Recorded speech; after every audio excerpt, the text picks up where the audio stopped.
শীতের সন্ধ্যায় চায়ের সাথে পরিবেশন করার জন্য যদি মুখরোচক আইটেম কিছু তৈরি করতে চান তাহলে আজকের এই ভিডিওটা দেখতে পারেন। আজকে মাত্র একটি ডিম আর 1 কাপ আটা দিয়ে এরকম ক্রিস্পি আর সুপার টেস্টি একটি নাস্তা তৈরি করছি। এটা বানানো এতটাই সহজ, আপনি যদি একবার এই ভিডিওটা দেখেন আপনি কিন্তু অবশ্যই ট্রাই করবেন। তো বানানোর জন্য প্রথমে এখানে নিয়ে নিচ্ছি 1 কাপ পরিমাণে আটা আর 1/4 চা চামচ লবণ, 1 টেবিল চামচ পরিমাণে রান্নার তেল। এখন এই 3টি উপকরণ হাত দিয়ে ঘষে ঘষে খুবই ভালো করে মিশিয়ে নিতে হবে।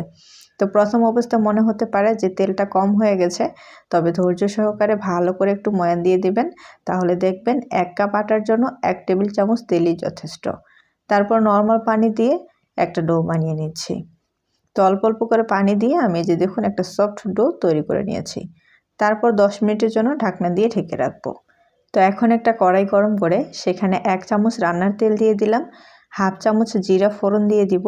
তো জিরাগুলো যখন চটপট করে ফুটে উঠবে তখন এখানে 1 কাপ পরিমাণে মিহি কুচি করে নেওয়া পেঁয়াজ দিয়ে দিচ্ছি। তারপর দিয়ে দিচ্ছি 2টি কাঁচামরিচ কুচি, 1/2 চামচ লবণ। এখন যতক্ষণ না পেঁয়াজটা নরম হয়ে যায় ততক্ষণ ভেজে নিতে হবে। তো এই যে দেখুন পেঁয়াজটা নরম হয়ে গেছে। তো এখন এখানে আমরা দিয়ে দিব 1/4 চা চামচ হলুদের গুঁড়া, 1/4 চা চামচ মরিচের গুঁড়া আর 1/2 চামচ ম্যাগি মশলা। তারপর খুব ভালো করে পেঁয়াজের সাথে মিশিয়ে নিতে হবে। এখন এখানে আমি দিয়ে দিচ্ছি 1/2 চামচ পরিমাণে চাট মশলা। আমি এখানে ঘরের তৈরি চাট মশলাটা ব্যবহার করেছি। তারপর খুব ভালো করে মিশিয়ে নিতে হবে। মেশানো হয়ে গেলে পেঁয়াজটাকে একটা সাইড করে নিব। তারপর কড়াইতে আবারও 1 টেবিল চামচ তেল দিয়ে সেখানে একটি ডিম দিয়ে দিচ্ছি। তারপর ডিমটাকে হালকা হাতে এভাবে ঝুরি করে নিতে হবে। ডিমটা ঝুরি করে নেওয়া হয়ে গেলে পেঁয়াজের সাথে খুব ভালো করে মিশিয়ে নিতে হবে।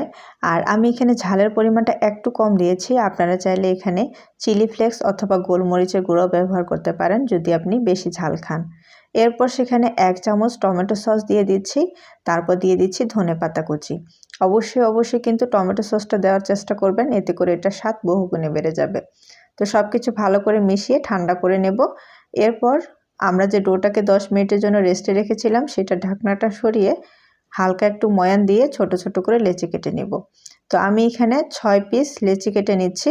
তারপর 2 হাতের মাঝখানে গোল করে নিয়েছি। এখন একটা পিঁড়িতে নিয়ে তারপর যতটা সম্ভব এটাকে পাতলা করে বেলে নিতে হবে। তো পাতলা করে বড় সাইজের আমি একটা রুটি বেলে নিয়েছি। আমরা যে পুরটা তৈরি করে রেখেছিলাম সেখান থেকে 2 চামচ আমি রুটির সাইডের অংশটাতে দিয়ে দিলাম। তারপর এই যে সাইডের অংশগুলোতে পানি লাগিয়ে নিব। এইভাবে সাইড থেকে ভাঁজ করে দিতে হবে। তারপর এটাকে রোল করে নিতে হবে, তাহলে ভিতরে কোনো তেল প্রবেশ করতে পারবে না। তো এইভাবে এখন সবগুলো নাস্তা তৈরি করে নিব। আর এই যে দেখুন সাইডের অংশগুলো এইভাবে একটু চেপে দিবেন, তাহলে খুব ভালোভাবে লেগে থাকবে।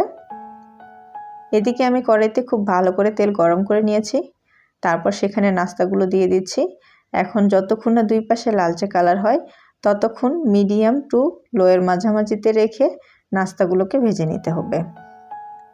তো এই যে দেখুন আমার নাস্তাগুলো 2 পাশে লালচে কালার হয়ে গেছে, দেখতে কতটা সুন্দর হয়েছে। তো আমি এখন একটা ছাঁকনি দিয়ে নাস্তাগুলোকে তুলে নিচ্ছি। তো দেখলেন কত সহজে 1 কাপ আটা আর 1টি ডিম দিয়ে মুখরোচক এই নাস্তাটি তৈরি করে নিলাম। এটা বানানো যেমন সহজ, খেতেও কিন্তু ভীষণ মজার। আপনি যদি এখনও এই রেসিপিটা ট্রাই না করে থাকেন তাহলে এই শীতের সন্ধ্যায় অবশ্যই একবার চায়ের সাথে পরিবেশন করে দেখুন, খেতে কিন্তু ভীষণই মজার। আর হ্যাঁ, অবশ্যই ভিডিওটা যদি ভালো লেগে থাকে একটা লাইক করতে ভুলবেন না।